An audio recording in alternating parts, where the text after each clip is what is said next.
जय माता दी, जय माता दी।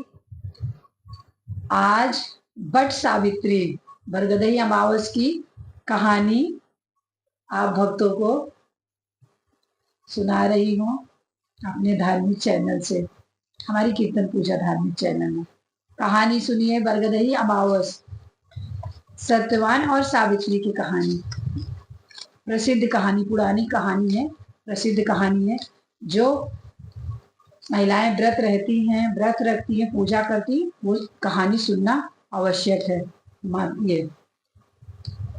ये एक समय की बात है। राजा अश्वपति की एक कन्या थी। कन्या का नाम माता सावित्री था। सावित्री माता, जो आज देश दुनिया पूरा विश्व उनकी पूजा करता है, सावित्री माता की तो कहानी है। तो उनकी एक पुत्री थी। राजा अश्वपति बहुत परेशान हुए। लड़की कन्या का वर खोजने जाते थे, कहीं उनके योग्य वर ही नहीं मिलता था। बहुत परेशान हो गए राजा अश्वपति जब बहुत परेशान हो गए तो उन्होंने अपनी कन्या को खुद, स्वयं कन्या को बोला कि कन्या, आपकी तुम्हारे योग में वर मुझे नहीं मिल रहा है, तुम खुद अपने योग वर ढूंढो। तो पिता के ये बात सुन के माता सावित्री निकल पड़ी। ठीक है पिताजी बहुत परेशान है, उनकी परेशानी देख के उनसे रहा नहीं, को खुद पिता की आज्ञा पाके अपना वर ढूंढने के लिए निकल पड़ी। सावित्री जो खुद वर ढूंढने के लिए सावित्री माता निकल पड़ी, तो ढूंढते ढूंढते एक मंदिर पे पहुंची। वो मंदिर देवी का था। उसी पे वो सत्यवान पूजा करते हुए उनको मिले। तो उनको पूजा करते मिले तो सावित्री ने उनको देखा। उनका भी मन में उनके यह है कि मेरे वर योग, मेरे जीवन साथी योग ये है राजकुमार, इससे मैं विवाह करूंगी। अब वहां मंदिर में पूजा किए, प्रण करके उन्होंने सत्यवान को साथ में लेकर आ गई। बोली पिताजी ये हमारे योग वर है, हम इससे विवाह करेंगे। अब सावित्री के पिताजी बहुत खुश हुए कि चलो हमारी कन्या अच्छा वर ढूंढ ली है। राजा अश्वपति की बहुत प्रसन्नता हुई कि कन्या की योग वर मिल गया है। राजा ने बहुत खुश हुए। उसके बाद राजा ने जो है, जैसे पंडितों को बुलाते हैं ना, वो देखने के लिए वो बैठाते हैं ना, पत्रा देखने के लिए, लग्न बिछाने के लिए पंडितों को बुलाते हैं, तो उन्होंने नारद जी को बुलाया। नारद जी उनके वो थे, पंडित पुरोहित, उनको बुलाया नारद जी को दिखाने के लिए पत्रा। जब नारद जी दिखाने लगे, नारद जी को दिखाए पत्रा, नारद जी ने तुरंत बोला अल्प आयु है। सत्यवान की जैसे ही कुंडली देखी, बोले ये जो है अल्प आयु है, इससे विवाह मत करो अपनी कन्या का विवाह मत। तो राजा जो है अश्वपति बहुत दुखी हुई ये बात जानकर। अपनी कन्या से बोले बेटी इनकी अल्प आयु, इनसे विवाह मत करो। और सावित्री माता तो निर्णय कर ली थी कि मैं इसी से शादी करूंगी। उन्होंने बोला कुछ भी हो पिताजी, मुझे इन्हीं से विवाह करना है, कुछ भी हो। बहुत परेशान हुए लेकिन वो बात ना मानी, बोली हमें इन्हीं से करना है। तो नारद भगवान जी उनको सब बता दिए, किस दिन इनका प्राण निकलना है, कहाँ इनका प्राण निकलेगा, क्या है, सब कुछ इनसे बता दिया। सावित्री माता से सब कुछ उन्होंने बता दिया। अब उनकी जो है सत्यवान सावित्री की विवाह हुआ, शादी हो गई। सत्यवान क्या करते थे, लकड़ी काटते थे, जंगल से लकड़ी काट कर लेकर आते थे। और नारद भगवान जी बता दिए थे कि इस दिन का प्राण निकलेगा, इनको अकेले मत छोड़ना। तो सावित्री माता जो है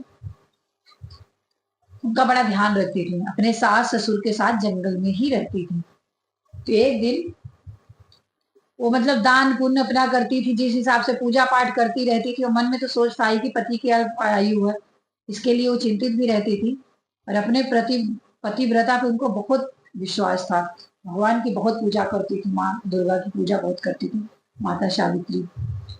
अब एक दिन लकड़ी लेने के लिए सत्यवान जंगल में चले। उनका घर से थोड़ा सर दर्द हो रहा था, तो सावित्री भी अपने सास ससुर को घर पे छोड़ के उनके साथ चलना प्रारंभ कर दी। बोली मैं भी चलूंगी। उनके मना करने पे भी बोली नहीं मैं चलूंगी।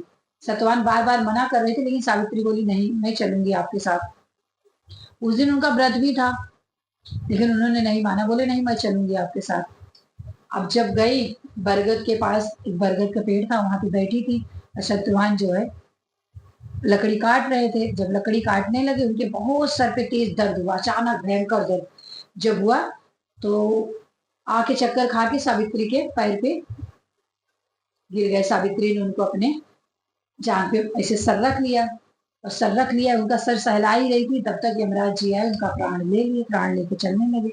अब जब प्राण लेके चलने लगे तो सावित्री माता रोते रोते उनके पीछे पीछे जाने लगी, यमराज के पीछे पीछे अपने उसमें जाने लगी। तो यमराज जी जब बहुत दूर तक सावित्री चली आई तो यमराज उनको देख के दुखी हुए, बोले पुत्री तुम वापस चली जाओ, इनकी जो है आयु से मतलब पूरी हो चुकी है, अभी तुम्हारी आयु बहुत है, तुम नहीं आ सकती हो हमारे साथ।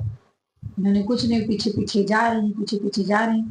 अभी यमराज जी जो है सावित्री के पतिव्रता धर्म देख के इतना प्रसन्न हुए, उन्होंने बोला सावित्री से कि पुत्री मैं तुम्हारे पतिव्रता धर्म से बहुत प्रसन्न हूँ, तुम इतने अच्छे से पालन कर रही हो, मैं बहुत खुश हूँ, आपको जो वरदान मांगना है आप मांग लो, एक वरदान मांग लो। तो सावित्री ने बोला कि अगर आप मेरे पतिव्रता धर्म से प्रसन्न हैं तो यमराज जी मुझे वरदान दीजिए कि मैं 100 पुत्रों की माता बनूं। तो यमराज जी ने बोला एवं मस्त पुत्री, मैंने तुम्हें वरदान दिया। और फिर इतना कह के फिर यमराज सत्यवान को लेके जा रहे थे। जब फिर आगे आगे जा रहे थे, पीछे पीछे सावित्री माता फिर जा रही थी उनके पीछे पीछे, यमराज के सत्यवान के पीछे पीछे। जब बहुत काफी दूर निकल आए तो यमराज जी फिर पीछे मुड़ के देखे, जब फिर मुड़ के देखे तो सावित्री जी जो है जा रही थी। यमराज जी फिर खड़े हो गए, बोले पुत्री अब तो हमने आपको वरदान भी दे दिया, तो आप फिर क्यों आ रही मेरे साथ? तो सावित्री माता ने बोला कि यमराज महाराज आपने मुझे वरदान 100 पुत्रों को दिया है और मैं पतिव्रता हूँ, और जब हमारे पति को आप लेके जा रहे हैं, जो मेरे 100 पुत्र होंगे तो मेरे ऊपर क्या लगेगा, मैं पतिव्रता कहलाऊंगी कि लोग मुझे कुलच्छनी कहेंगे? आप मुझे पतिव्रता भी बोल रहे हैं, 100 पुत्रों को वरदान भी दे दिए और उसके बाद हमारे पति को लेके जा रहे हैं। तो सत्यवान जो है यमराज जो है माता सावित्री के सामने नतमस्तक हुए, उनको प्रणाम किए कि आपका पति व्रत धर्म जो है जीत गया, और सत्यवान को सावित्री का हाथ पकड़ा दिया। सावित्री सत्यवान बरगद के पेड़ के पास, सावित्री दौड़ कर आई बरगद के पेड़ के पास, सत्यवान का मृत शरीर पड़ी थी, और जैसे यमराज जी ने उनको हाथ में सावित्री का सत्यवान को पकड़ाया, सावित्री दौड़कर जब वहां गई तो सत्यवान उठकर बैठ गए। उसी दिन से ये बरगदही अमावस की पूजा होती है। जैसे बरगदही अमावस सत्यवान सावित्री की कहानी है, इसी तरह भगवान सब पतिव्रता स्त्रियों का पति की लंबी उम्र रखे। बोलो सावित्री मैया की जय, सत्यवान की जय।